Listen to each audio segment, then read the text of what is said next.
Welcome to Better by Great Place to Work, the global authority on workplace culture. I'm your host, Rula Amiri, Content Director at Great Place to Work.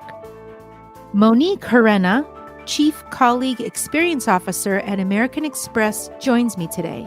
And the theme that ran through our discussion was change, how necessary it is in the workplace, but how hard it can be. She talked about how the company helps leaders embrace change and what to do with leaders who aren't on board. You'll also hear how they've navigated flexible work and why it's important for everyone, including individual contributors, to model values and leadership behaviors. My conversation was a good reminder of why we all need to get comfortable with being uncomfortable if we want to learn and grow. Of course, that extends beyond work, and we get into that as well. I'd love to hear from you on a time when you stepped outside your comfort zone at work and what happened. Enjoy the episode.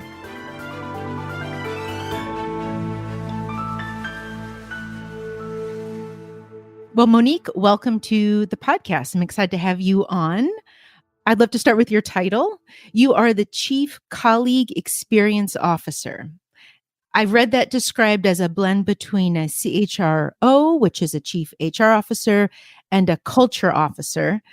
Can you explain, is that correct, and what that means?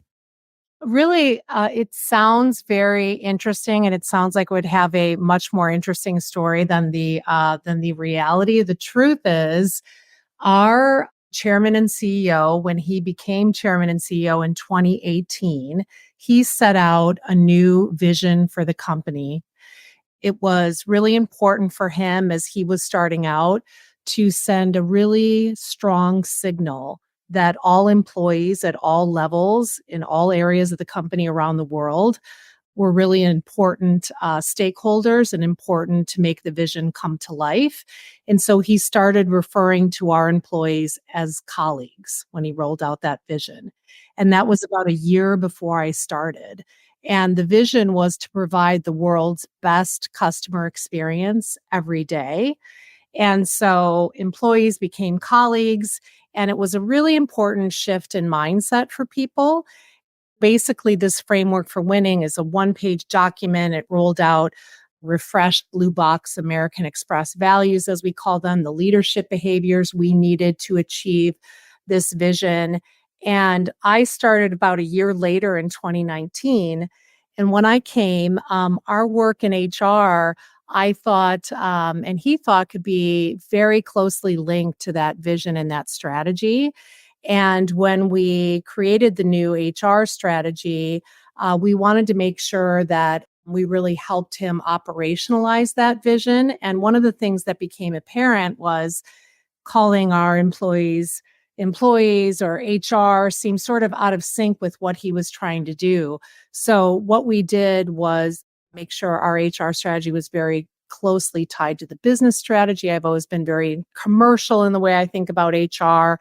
And we just called ourselves the Colleague Experience Group to make sure that we were focused not just on all colleagues, but also if we were going to make sure that our customers were getting the best experience every day, then our colleagues, just like we do for our consumers and our customers, should also not just be having a good experience every day, but a great experience. Because what we always say is the best way to have our customers back is to have our colleagues back. So they're really focused on the time that they're spending with our customers. So really, that's how the title changed, and all of our title changes happened in HR, was to really sync up with the company strategy in a much tighter way. And that's really where the title stems from.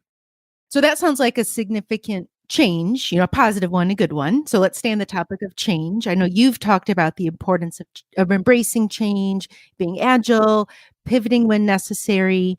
Our research at Great Place to Work certainly tells us that agile workplaces produce high rates of innovation. Employees are twice as likely to experience innovation opportunities when they say their workplace quickly adapts to change. So those are all wonderful upsides of agility, but change is hard.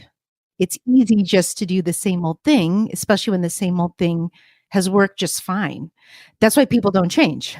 But we know change is necessary today, especially among leaders and all the challenges they have to face and will continue to face going forward. American Express is a 173-year-old company. How do you encourage leaders to embrace change? Are there new mindsets, new behaviors? Yeah. Part of our vision for the company, the framework for winning that I mentioned, actually lays out leadership behaviors. And every colleague at Amex, whether you're an individual contributor or you're a leader of others, is rated from a performance perspective, not just on what you do from a business goals perspective, but how you do it from a leadership perspective. So, from a very early stage, you are evaluated, and therefore your pay is tied to it on not just what you do, but how you do it. Do you bring others along? Or do you not in that case from a leadership perspective? And so, really, everything that we do from a leadership behavior perspective is about having an enterprise mindset, about being collaborative, about making courageous decisions, about having an external perspective.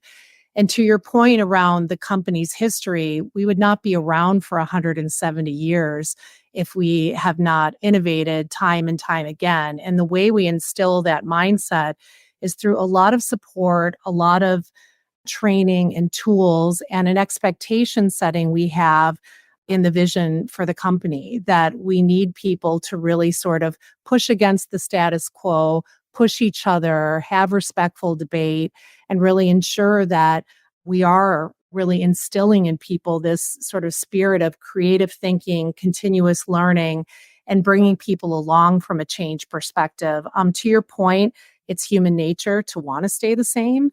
But what we really try to encourage is a mindset of continuous improvement, continuous learning. How can we do this better, more efficiently, competitively? Where are we really sitting relative to whatever we're working on? How can we get better? How can we learn? And we do a lot to support the development of our colleagues around those leadership behaviors. We don't just take it for granted that they know how to kind of seek development in those areas where they need support. We also have something we call the American Express career growth model, the Amex career growth model. And the biggest part of that model, the biggest component is around delivering results, because that's really what gets us in the game and keeps us in the game. And the keeping you in the game is the innovation part, because no company can keep performing and growing in the way that we've been growing without really being open to change and doing things differently and finding what works and sustaining that as well. And the model provides a really consistent and simple language for our colleagues at all levels to talk about growth. And we curate resources so they can go together as teams or individually to sort of gain additional support in terms of learning to just sort of bolster their experience as they're leading their teams in whatever change efforts they may have in sort of pushing themselves and continuing to do so. How do you help identify leaders who are reluctant to change? Because that is the real world. And how do you support them along to change? Yeah. So we have a really robust performance and talent management, process and systems. We spend an extraordinary amount of time, even at the executive committee, which is the chairman and CEO that I report to, and all of my peers. So the senior body of the company, really on strategy for the company and on talent. We talk about it monthly. We're coaching people on the daily, and we really set the tone around performance and the tone around the leadership behaviors. So not just the business goals and the technical things we all need to be focused on, but how are we working together? Are you demonstrating that change and enterprise mindset? And if not, how do you course correct? And if not, those people won't be here for the long term, because you won't be able to perform at the level to sustain and grow at Amex. And I think it's really important to set those expectations clearly, provide support along the way, but also show what happens when you're not rowing in the same direction. And so I think embracing change is not a nice to do, it's a must do from a growth perspective. Any of us, even in our personal life, when you think about the discomfort of that, the way you really grow, the way you really learn, and it's very research driven and basis, it's when you're most uncomfortable. And so I'm not saying that it's easy, but I think leadership support, like your direct leader day in, day out, when you think about it, the whole company top down really sort of providing an environment where that is the expectation. There's a lot of examples and models to look from and support that's being provided. And given all of that, if you're still not, sort of embracing change, then there might be somewhere else where you can be more successful. But certainly here we need people who are embracing change and understand that mindset in terms of helping us achieve our growth ambitions over the long term. I love that you made that point. I mean, our CEO, he's often said leaders want their people to change, but employees change when their leaders change. So that's another way of saying it starts at the top, but it has to start there and, as you've said, be reinforced. Because if employees say, well, this leader doesn't hold those values, but they're here, that sends a message that the values don't really matter. Absolutely. Absolutely. I think modeling the company's values, modeling the company's leadership behaviors is really important. And that's why all of our learning programs really touch everyone. It's every single colleague, all like people leaders, as we call them, but also individual contributors, because influencing across your peers, working on teams, that starts at a very early career stage. And it's really important to grow those muscles along the way because, people are looking for models of great change leadership, great openness to continuous development, openness to change at all stages of their career and in all directions. So you've got to set the tone as a leader. But also, I think people are looking to their peers, looking in all directions for sort of the right values, the right leadership behaviors to be reinforced because change is really hard, as you mentioned. There's been no greater change in the workplace than where and how we work. American Express has adopted a flexible work model, Amex Flex, where I believe employees or their departments can choose where they work. Is that correct? Is it up to departments and employees, or how does that model actually work? It is a flexible working model. It's comprised of 3 work designations. One is fully on-site, one is fully virtual, and one is hybrid. The majority of our colleague base is hybrid in terms of their work designation, which combines working in the office and then working virtually. And I think we've done a really good job of listening and learning from our colleagues and not being afraid to evolve our thinking and pivot based on what we're hearing to really ensure that we craft the right solutions for our colleagues to meet their needs, but also ensure that we meet the needs of our business and how we support our customers day in, day out.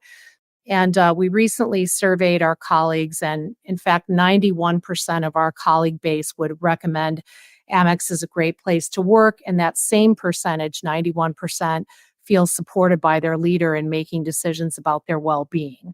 So we hear a lot broadly outside of the company around sort of the tension sometimes, even with hybrid or virtual work. And we really feel like we've done a great job listening in terms of enhancing our technology, providing support for leaders and their teams about how to optimize.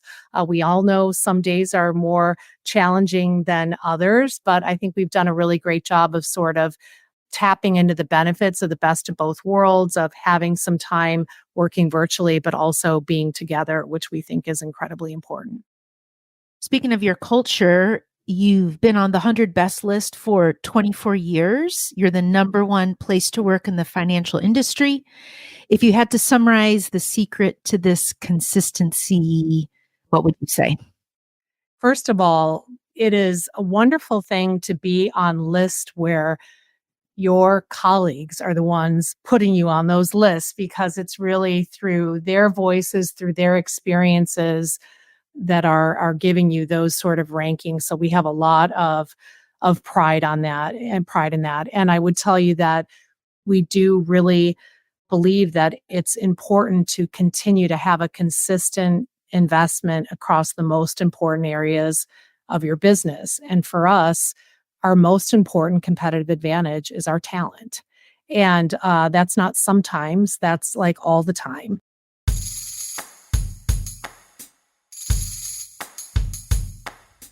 Hey, better listeners. Want to put your headphones down and meet culture leaders in person? Network and learn from the most innovative companies across every industry? Hear from best-selling authors like Angela Duckworth and the Emmy-nominated actress Mindy Kaling? Then mark your calendars May 7th through 9th and join us in New Orleans at the Great Place to Work For All Summit, the can't-miss company culture and leadership event of the year. Use the code BETTER2024 to save $200 off registration before April 7th. Find the code and link in our episode bio. See you there.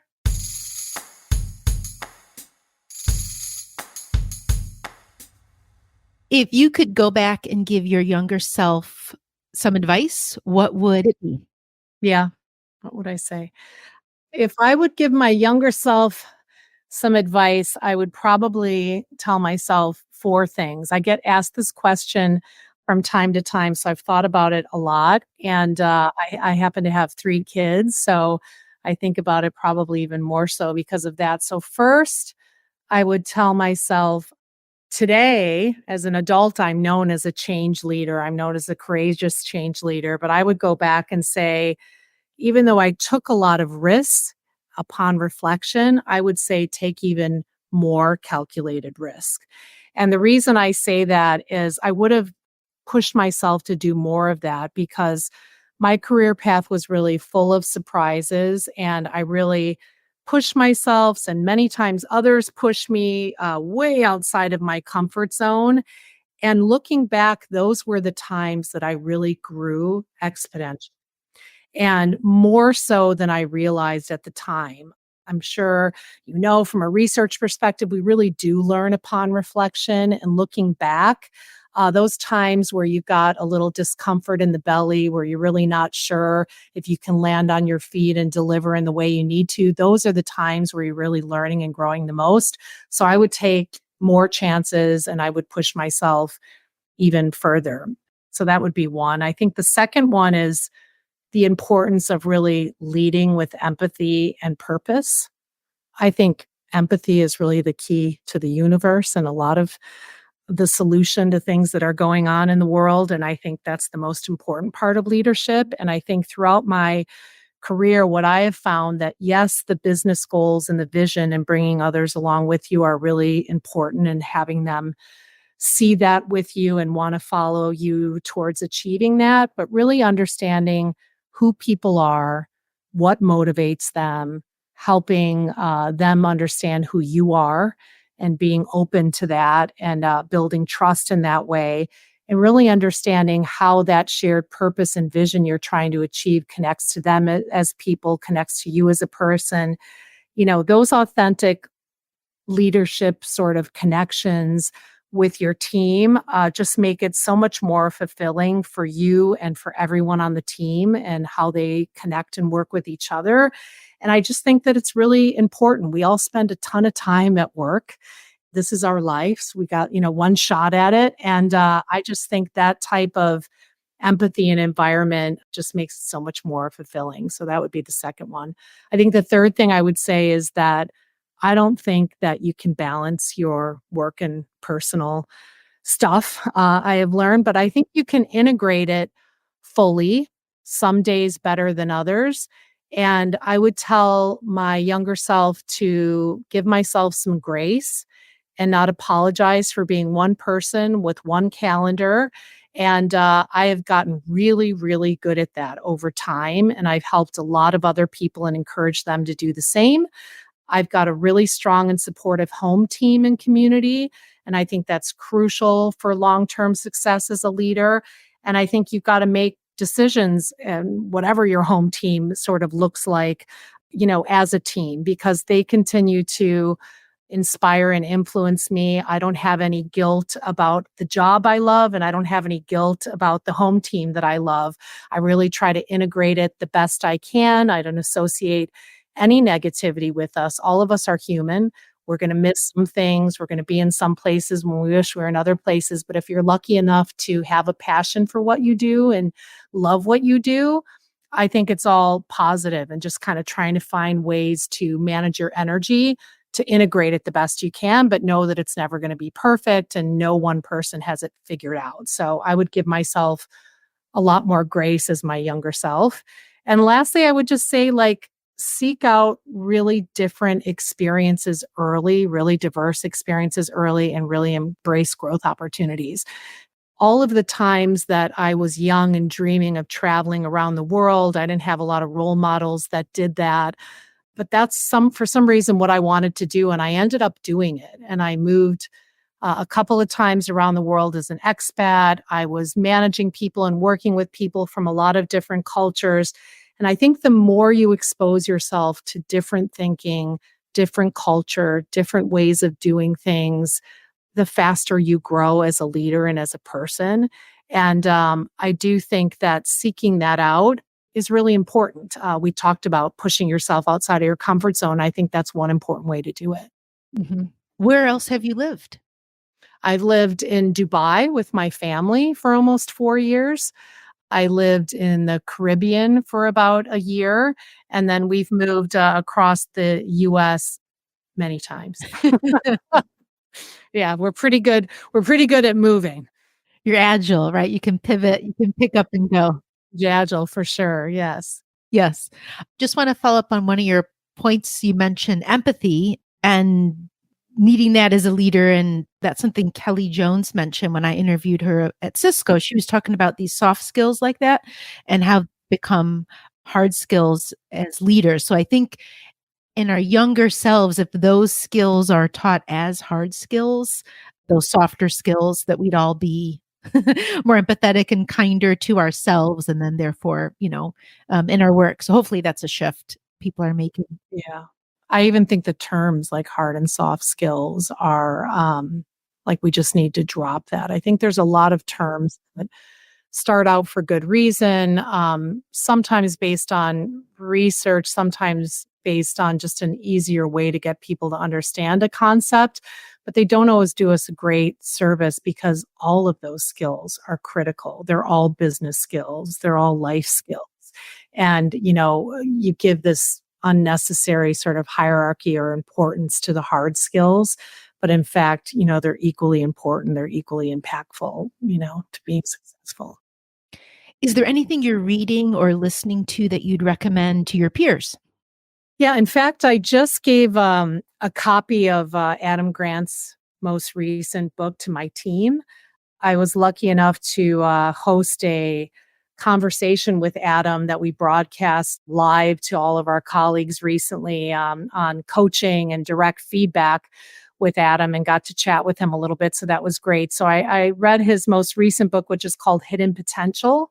And I'll talk about why I love the book and why I gave it to my team. But I would tell you that it's one of the reasons I love what I do day in, day out. It's because that, I say we can all be better in the next moment. That's why I love the name of your podcast too, by the way, than we are right now. Like, I really believe in the potential of everyone. I don't see our colleagues for where they are right now in this moment, but how we can invest in their growth and development over the long term. And I think it's really important to have that mindset.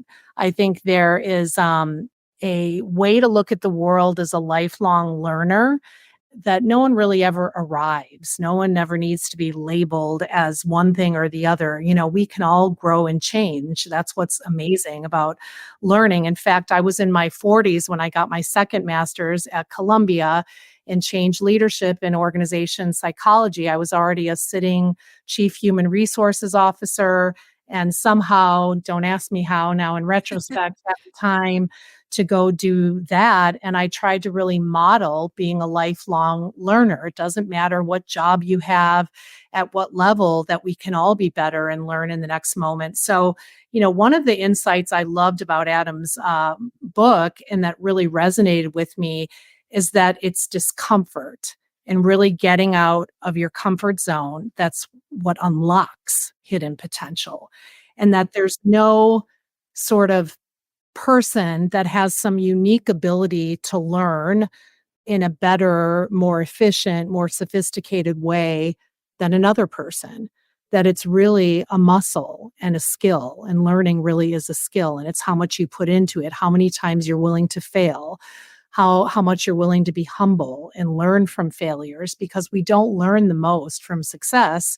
We learn the most from sort of screwing up and then applying those learnings, and our willingness to sort of set that example that it's about being uncomfortable. It's about, sort of that ultimate trying over and over, and being willing, to fail, and showing people that that's where we learn the most. And how are we going to get better at this? How are we going to learn not to do that again and take another path?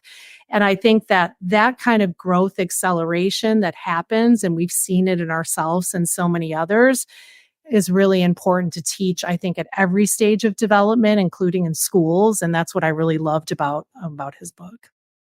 That's a great recommendation and very timely. You should add to your list Amy Edmondson's new book. We just had her on. It's called The Right Kind of Wrong: Why Learning to Fail Can Teach Us to Thrive. So it sounds right up your alley. Yes, sounds great. How do you create a sense of well-being for yourself? Yeah, so great question. I have a lot of responsibility. I feel the weight of it. I take it seriously. And what I mean by that is I need to show up at my best for our 70,000 plus colleagues around the world. I have an outstanding team whose job it is to really make sure our colleagues have a great experience every day. And that means I need to have great energy, focus, stamina along with them. And I feel like I have to role model that. And that's both having great energy, but also showing humility on the days where maybe you're not feeling so great. So I've written blogs on mental health and opened up myself just to really demystify and really remove the stigma around that as we talk about holistic well-being at Amex. But I would say that I'm incredibly disciplined about my routine and my schedule, and that's what works for me. I do think that as individuals, we have to, kind of through trial and error, learn about ourselves and see what works for us. And it's changed for me over different seasons of my life as I've gone through different stages of life. But what really works for me is meditation. I practice mindful meditation each morning. It's a time where no one's looking for me. It's quiet. I do basically mindful meditation is like using a mantra. So it really sets my intention for the day of how I want to show up for myself and others. And it's just a really quiet, beautiful time where I feel like I can kind of have my most creative thoughts and sort of get ready for the day. I like to move. So movement's very important to me in terms of managing my energy and well-being.